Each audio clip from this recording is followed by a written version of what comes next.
তো মনে কষ্ট নিও না, কথাই আছে না, নাচতে না জানলে উড়ান বেয়া। সিএনজি যেটা খাদের তো হয়ে যাইতো লাগছিল, জি মূলত ড্রাইভারের সমস্যা, রাস্তার কোনো সমস্যা নাই। আমি হিন্দি প্রাইভেট কালে চলাফেরা করছি না, না, না। আমার তো কোনো সমস্যা হইলো না। ওইটা আমরা বুঝতে পারছি। ধরেন আরেকটা, যেমন রাস্তার পাশে পুকুর একটা ছিল, ওখানে যদি গার্ডওয়াল না দেয় এই রাস্তাটা কখনো টিকবে না।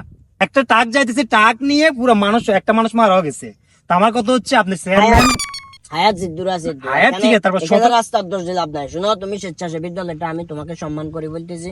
অন্তত পক্ষে আমি চেয়ারম্যান এলাকার ভিতরে কি করতেছি না করতেছি এটা দেখার তোমার কোনো রাইট নাই।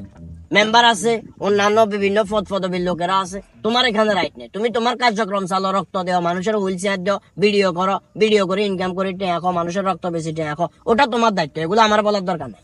চেয়ারম্যান সাহেব মনে হয় আমাদেরকে ভুল বুঝছে, আমরা ওরকম কোনো কিছুই করি না। আমার কথা হচ্ছে আমাদের চোখে যেটা ভুল ওটা আমরা ভুল ধরাই দিব।